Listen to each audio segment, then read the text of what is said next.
सबतै पहलम ते सारे बुजुर्गांना भाई बहना और नौजवान साथियों ने राम राम।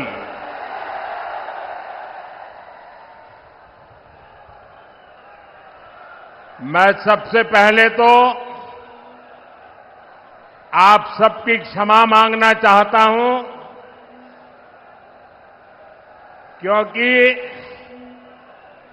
हमारी पार्टी के यहां के साथियों ने ये जो पैंडल बनाया वो छोटा पड़ गया और इतने ही लोग बाहर धूप में तप रहे हैं। जो लोग धूप में तप रहे हैं उनको जो असुविधा हुई इसके लिए मैं क्षमा मांगता हूं, लेकिन मैं आपको विश्वास दिलाता हूं, आप ये जो तप कर रहे हैं ना, ये आपका तप बेकार नहीं जाने दूंगा, विकास करके लौटाऊंगा। साथियों, अग्रोहा धाम, गुरु जंबेश्वर, खाटू श्याम जी और माता भनभोरी ब्राह्मणी देवी को मैं सर झुका के प्रणाम करता हूं। ये राखी गढ़ी की धरती है। ये क्षेत्र देश प्रेम और प्रकृति प्रेम दोनों के लिए जो बलिदान दिए गए हैं उसको यहां के लोग आज भी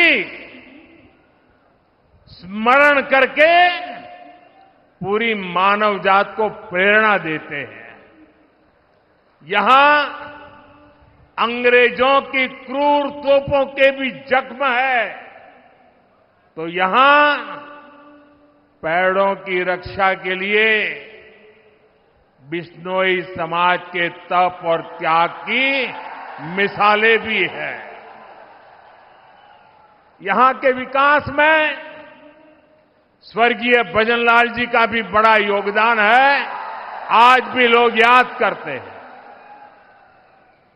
और ये मेरा सौभाग्य रहा कि मुझे हरियाणा में काम करते हुए भजनलाल जी के काम को देखने का मौका मिला और चौधरी बंसीलाल जी के साथ काम करने का मौका मिला।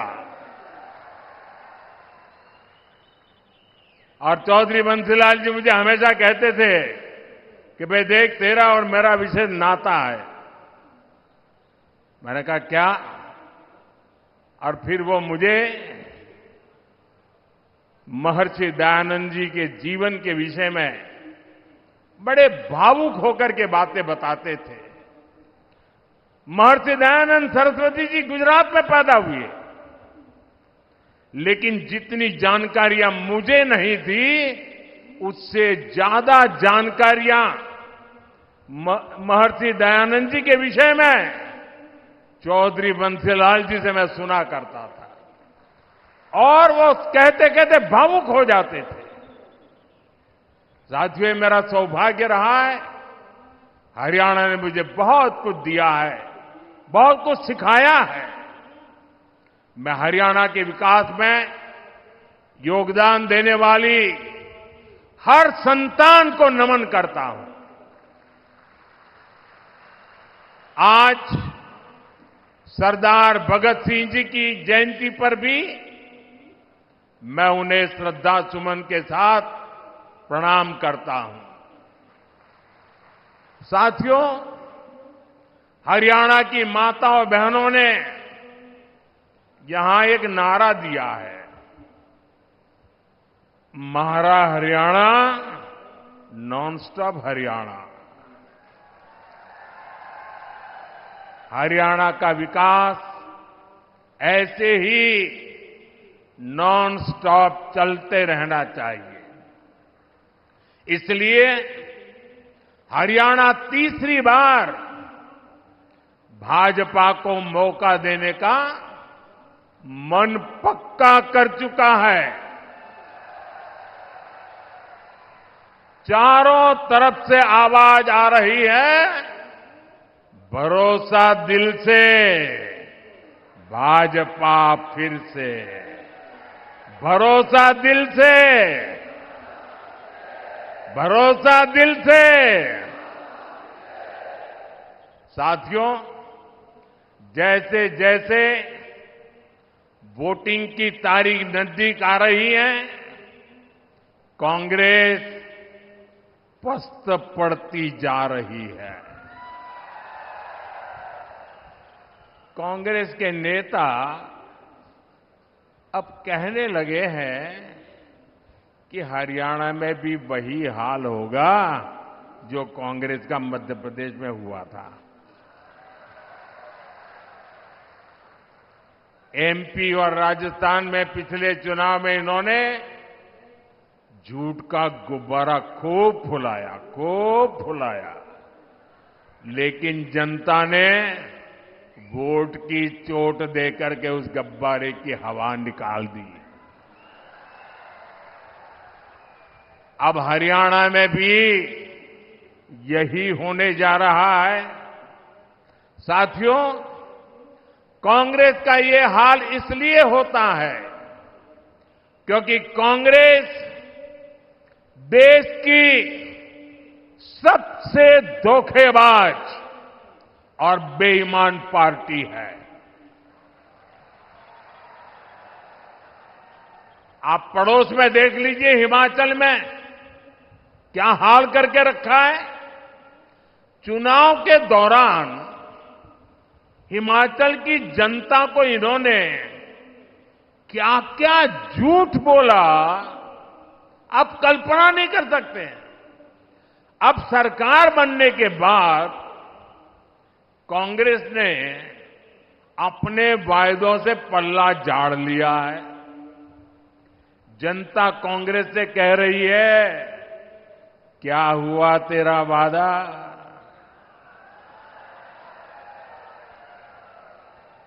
और कांग्रेस जनता से पूछ रही है, तुम कौन?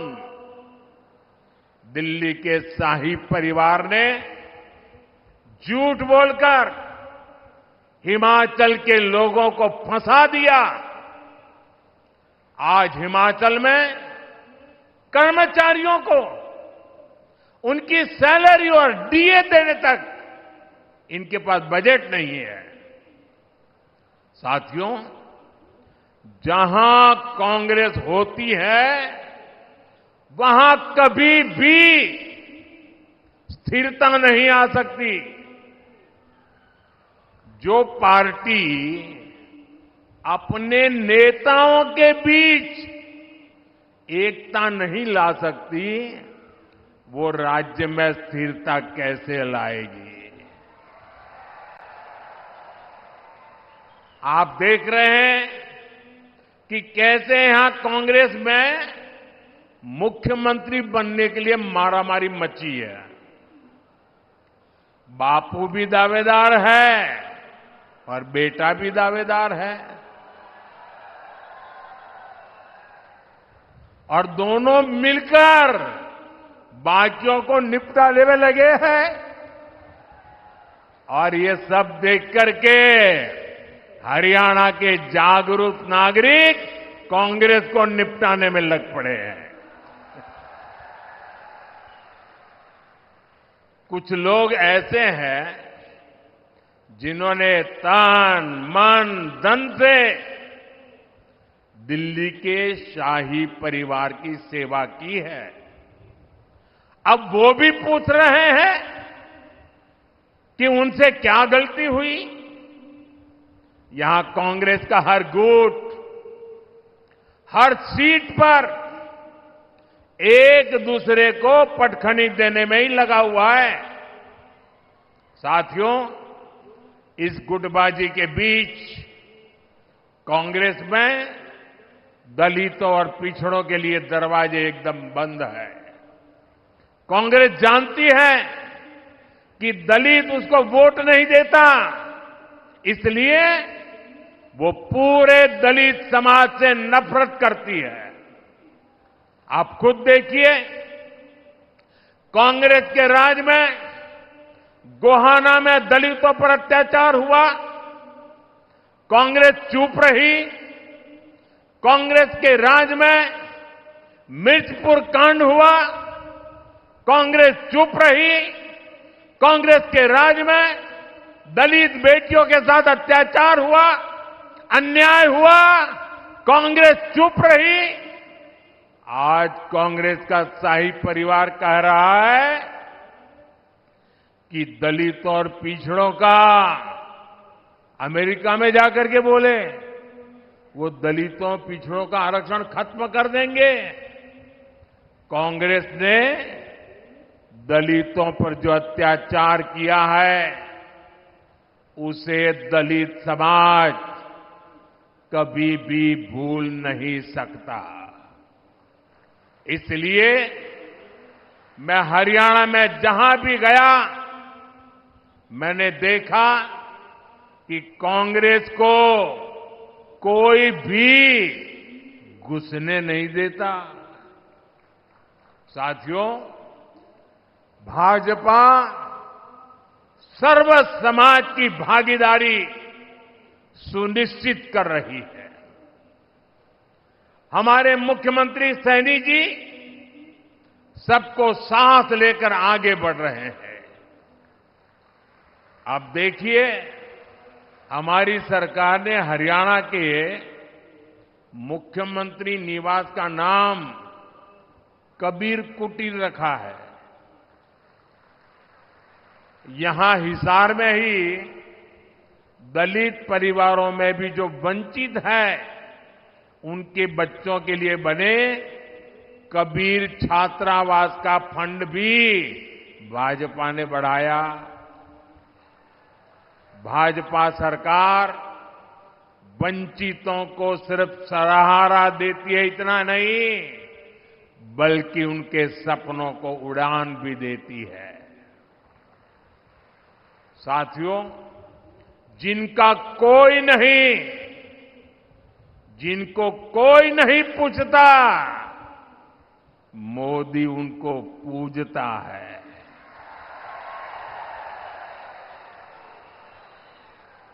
आज मुद्रा योजना से हरियाणा के लाखों लोगों को बिना गारंटी के लोन मिले हैं। ये गरीब, दलित, पिछड़े, आदिवासी परिवारों के लोग हैं। मोदी ने रेहड़ी, ठेले, पटरी पर काम करने वाले अपने भाई बहन का भी ध्यान रखा है। ये कोई धन्ना सेठ नहीं है, ये गांव, गरीब, दलित, पिछड़े परिवारों के मेरे भाई बहन हैं। कांग्रेस ने इनको कभी नहीं पूछा। इनकी गारंटी भी आपके इस बेटे ने ही ले ली है। बैंक में अब उनको गारंटी नहीं देनी पड़ती, गारंटी मोदी देता है।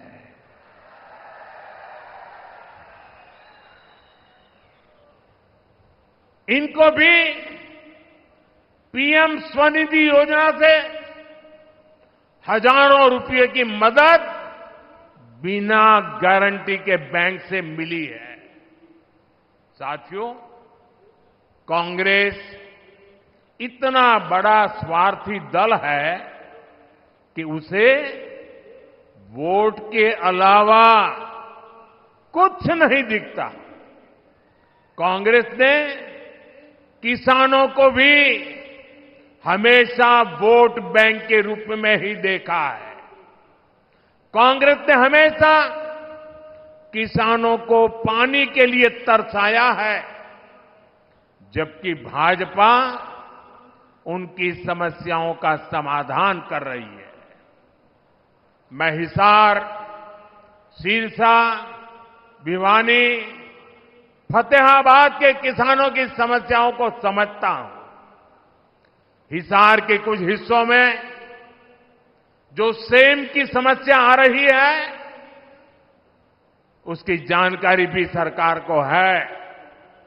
इसका समाधान करने के लिए भी सरकार बनने के बाद प्रयास तेज किए जाएंगे। साथियों, कांग्रेस यहां किसानों के लिए बड़ी बड़ी बातें करती है, लेकिन आपको भूलना नहीं है, हुड्डा जी सरकार तो 2 रुपये के मुआवजे वाली सरकार थी।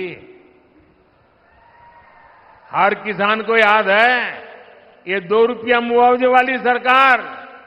फर्क देखिए दोस्तों, ये भाजपा सरकार है जो बिना मांगे देश के 10 करोड़ से ज्यादा किसानों को पीएम सम्मान निधि हर वर्ष 6,000 रुपया सीधे उनके बैंक में खाते में जमा करती है, उनके सम्मान की चिंता करती है। और वो लोग 2 रुपये का मुआवजा, क्या हमारे हरियाणा के किसानों का अपमान करते समय आपको शर्म नहीं आई? ये सम्मानित किया जाता था। इसलिए मैं आज आप लोगों को हाथ जोड़ करके काम दे रहा हूं और मुझे विश्वास है आप इस काम को करने में कभी पीछे नहीं हटेंगे। जब भी कांग्रेस के लोग आपसे किसानों की बात करें, आप उनसे एक बात पूछोगे? जरा जोर से बोलिए ना, पूछोगे? जरा उनको पूछना कि आप जो हरियाणा में बड़ी बड़ी बातें करते हो, बड़ी बड़ी घोषणाएं कर देते हो, तारे तोड़ करके लाने की बातें कर रहे हो। अरे भाई, तुम्हारी कर्नाटका में सरकार है, तेलंगाना में सरकार है, हिमाचल में सरकार है, कुछ तो लागू करके दिखाओ। जरा इसको इतना पूछ लीजिए। ये यहां बातें करते हैं और वहां लागू नहीं करते हैं। कर्नाटका में इनकी सरकार है, वहां कांग्रेस सरकार बनने के बाद सैकड़ों किसान आत्महत्या कर चुके हैं।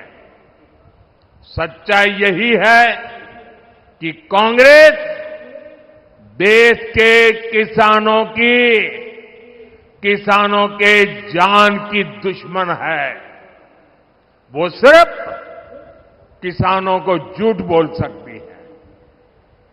यहां कांग्रेस ने एमएसपी पर भी आपसे सिर्फ झूठ बोला है।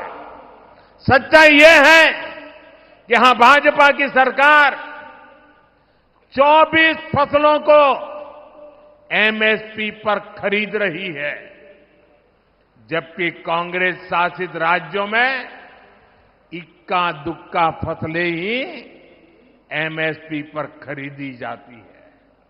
आप मुझे बताइए, ऐसी धोखेबाज कांग्रेस पर क्या हमारे किसान भरोसा कर सकते हैं क्या?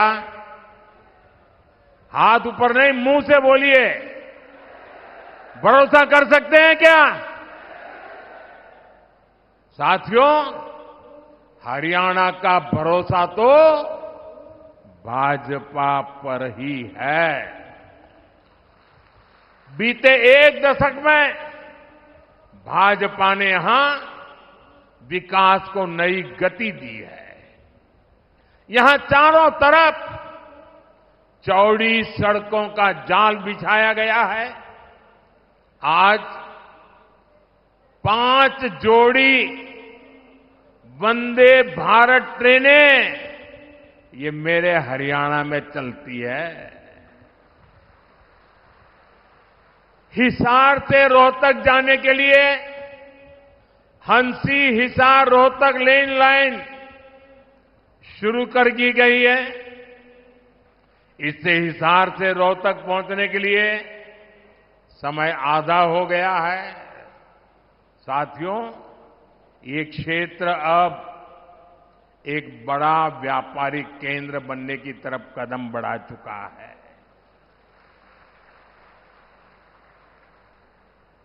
हिसार एयरपोर्ट बनने से यहां नए उद्योगों को बढ़ावा मिलेगा।